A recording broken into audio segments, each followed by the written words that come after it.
Imagina que te pones las gafas graduadas de otra persona. Al principio, la vista se nubla. El suelo parece que se mueve. En pocos minutos aparece una migraña insoportable. Nadie decidiría vivir toda la vida con la receta oftalmológica de un desconocido. Y sin embargo, a nivel intelectual y espiritual, gran parte de la humanidad hace exactamente eso a diario. Mira el mundo con los ojos de otros, ojos prestados de otras épocas, otras culturas, otras certezas. Ralph Waldo Emerson lo vio con claridad en el siglo XIX y escribió un ensayo para decirlo. Se llama El espíritu de la naturaleza. Es uno de los textos fundacionales del trascendentalismo americano y sigue siendo, más de 150 años después, una de las críticas más lúcidas a nuestra forma de relacionarnos con el mundo. Bienvenidos a Librolandia. Emerson arranca con una bofetada. Afirma que su era es retrospectiva, que la humanidad se pasa la vida construyendo sepulcros para los antepasados y escribiendo biografías en lugar de mirar a la naturaleza cara a cara. Y lanza una pregunta que actúa como un dardo. ¿Por qué debemos mirar el universo a través de los ojos de las generaciones pasadas si el sol brilla también hoy? Es importante matizar lo que Emerson no está diciendo. No repudia la historia ni el conocimiento acumulado. Lo que rechaza es nuestra subordinación ciega a todo eso. Nos advierte del peligro de avanzar a tientas entre los huesos resecos del pasado. Lo que exige es una relación original con el universo, una revelación propia. No conformarnos con leer la historia de la revelación que tuvieron otros hace siglos. Para ilustrar la diferencia entre lo que heredamos y lo que experimentamos, Emerson introduce una distinción que parece sencilla y resulta demoledora. Menciona unos granjeros imaginarios, Miller, Locke y Manning. Tienen los títulos de propiedad de sus fincas. Son los dueños legales, explotan los campos, pagan sus impuestos. Pero Emerson argumenta que ninguno de ellos posee verdaderamente el paisaje. El paisaje, esa cualidad mágica en el horizonte, solo le pertenece al poeta, aquel cuya visión puede integrar todas las partes del campo sin dividirlas por vallas ni escrituras legales. La propiedad material es fragmentaria y excluyente. Yo tengo este trozo de tierra y tú no. La apropiación estética y espiritual es total e inclusiva. La persona con sensibilidad poética no necesita firmar ante notario para adueñarse de la inmensidad de un amanecer sobre esas granjas. La verdadera propiedad, según Emerson, es la capacidad de absorber la realidad con la mirada. Conformarse con menos es como leer las reseñas de una película en lugar de verla. Te quedas con el resumen, pero te pierdes toda la experiencia. Emerson llega a su concepto cumbre cuando describe lo que le ocurre cuando entra en el bosque. De pie sobre la tierra desnuda, el egoísmo humano se evapora. Y entonces usa la imagen más famosa de todo el ensayo. Me convierto en un globo ocular transparente. Nada soy. Lo veo todo. Las corrientes del ser universal circulan por mí. Es una imagen literaria arrolladora, pero levanta una pregunta obvia. ¿Es esto alcanzable fuera de un bosque? ¿Es un privilegio exclusivo de quien tiene tiempo y dinero para aislarse en una cabaña en medio de la nada? La respuesta de Emerson es que no aboga por un retiro físico permanente. En el mismo ensayo señala que basta con mirar las estrellas desde las calles de su propia ciudad. Esos emisarios luminosos, como los llama, nos recuerdan nuestra inmensidad y nuestra pequeñez a la vez. El bosque actúa como un catalizador óptimo, no como una condición obligatoria.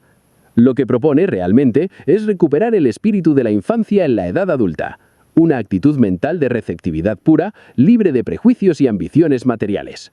Mantener la capacidad de asombro. La transparencia del globo ocular no depende de los árboles físicos que te rodean, depende de la capacidad interior de vaciarse de ego para dejar que la realidad fluya a través de ti sin distorsionarla. Una vez que logramos limpiar esa lente interior, Emerson describe las formas concretas en que la naturaleza interactúa con nosotros. Primero, los bienes materiales. La lluvia nutre a la planta alimenta al animal, el animal sostiene al ser humano. Y compara la tecnología de su época, la máquina de vapor, con el saco de éolo de la mitología griega, el artificio que encierra las fuerzas brutas e invisibles de la naturaleza, como el viento o el vapor, en hierro y tuberías para que hagan el trabajo pesado. La máquina no es algo ajeno a la naturaleza, es la naturaleza domesticada por el ingenio humano. Pero Emerson eleva el discurso a algo más profundo, la belleza, y la divide en 3 estratos. El primero es la percepción pura de las formas. Describe unas nubes flotando en el horizonte como peces en un mar de luz purpúrea. Y dice que el simple hecho de levantar la vista al cielo le devuelve la dignidad del oficinista abrumado por la ciudad. La naturaleza sana por su simple presencia. El segundo nivel es cuando la belleza interactúa con la voluntad humana. Para ilustrarlo, recurre a la épica.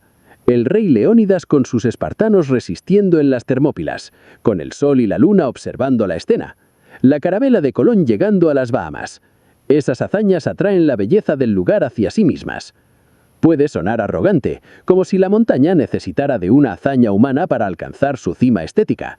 Pero para Emerson, el universo material y el alma humana no son 2 cosas separadas. Están tejidos con el mismo hilo cósmico. Cuando alguien realiza un acto de inmensa valentía, vibra en la frecuencia más alta de ese tejido. La naturaleza no nos necesita. Reconoce su esencia divina expresada en esa persona y entra en resonancia. 2 diapasones afinados en la misma nota que se amplifican mutuamente. El tercer nivel es el arte. Emerson lo define como la naturaleza pasada por el alambique del intelecto humano. El artista no copia cada hoja de un árbol milimétricamente, observa la inmensidad, selecciona lo clave y lo destila en una sola idea, lo múltiple condensado en lo uno. Pero lo más sorprendente del ensayo está por llegar. Es el momento de abrir los ojos. Emerson analiza el lenguaje. Argumenta que absolutamente todas las palabras que usamos son en su origen signos de fenómenos naturales. Los conceptos morales tienen raíces físicas. La palabra correcto, en inglés, right, significaba originalmente derecho o recto geométricamente. Equivocado, wrong, significaba retorcido. Espíritu viene del latín spiritus, viento, soplo. Geometría y meteorología aplicadas directamente a la moral humana. Toda nuestra capacidad para expresar cosas invisibles, como las emociones, es un préstamo del mundo tangible. Y no se queda en palabras sueltas. Fenómenos enteros son símbolos. El zorro es la astucia, la roca es la firmeza. Los proverbios populares, como piedra que rueda no junta musgo, son a nivel literal manuales de agricultura básica, pero perduran porque nuestro cerebro reconoce su valor para explicar la vida humana. La naturaleza es el código abierto sobre el cual la humanidad ha programado todo su intelecto. Este es uno de los conceptos de más actualidad. Pero Emerson introduce aquí una advertencia sombría. Cuando la sociedad se corrompe por avaricia o ansia de poder, nos desconectamos de ese código fuente, y a la corrupción moral le sigue la podredumbre del lenguaje. ¿No te parece que lo escribió ayer mientras nos miraba? Las palabras dejan de evocar imágenes nítidas y se vuelven como papel moneda sin lingotes que lo respalden. Palabras como sinergias, optimización, apalancamiento, suenan huecas porque se han alejado tanto de la roca y del zorro que ya no significan nada visceral, son papel moneda sin oro. Por el contrario, un líder criado en contacto con la naturaleza tiene una ventaja en momentos de crisis. No recurre a abstracciones vacías, su mente acude a imágenes de ríos y tormentas, y esas metáforas naturales transmiten verdad de forma automática porque el oyente reconoce en ellas la solidez del mundo físico. El desapego de la naturaleza desnaturaliza y corrompe las relaciones en sociedad. Todo culmina en lo que Emerson llama disciplina.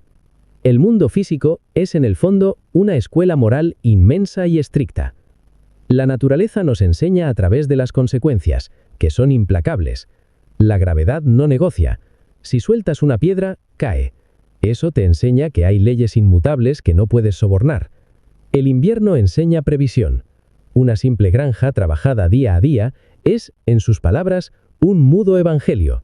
Cada surco arado predica sobre el esfuerzo y la causa y efecto. La naturaleza no nos juzga con palabras, nos juzga chocando contra nosotros cuando ignoramos sus reglas. Después de construir todo ese sistema, Emerson lanza el diagnóstico más devastador del ensayo. El ser humano actual es un dios en ruinas, un enano de nosotros mismos. Yo podría decir esto mismo y nadie podría pensar que estoy fuera de mi tiempo, aunque el texto que suscribo como actual tiene solo 150 años. Qué pena por todos nosotros, ¿no?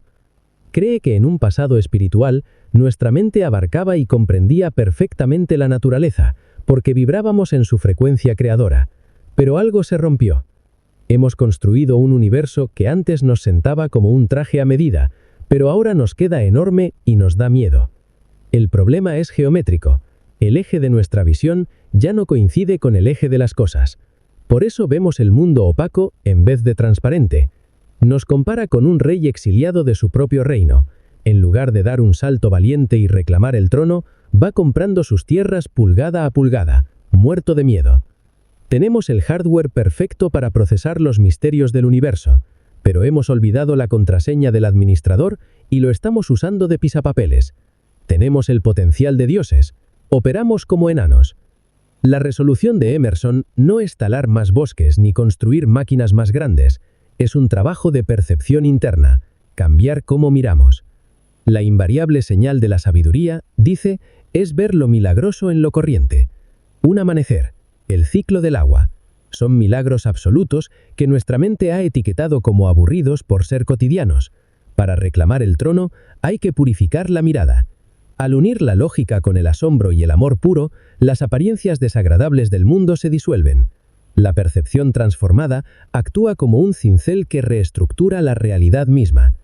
En una época de sobrecarga de información y estrés digital, Emerson sugiere que la claridad mental no está en bucear más en nuestras pantallas, está en realinear nuestra visión con el mundo físico, dejar de ser inquilinos que se quejan de la casa y recordar que somos los arquitectos de nuestra experiencia. Emerson asegura que el paisaje que vemos refleja únicamente el nivel espiritual de quienes somos. Si el mundo exterior es el espejo del alma y miramos a nuestro alrededor con sus crisis ecológicas, su polarización y su caótica belleza, ¿qué nos revela ese reflejo sobre nuestro propio Dios en ruinas interior? Quitarse las gafas del pasado da vértigo, pero quizás sea el único modo de descubrir el paisaje con ojos propios. Hasta la próxima.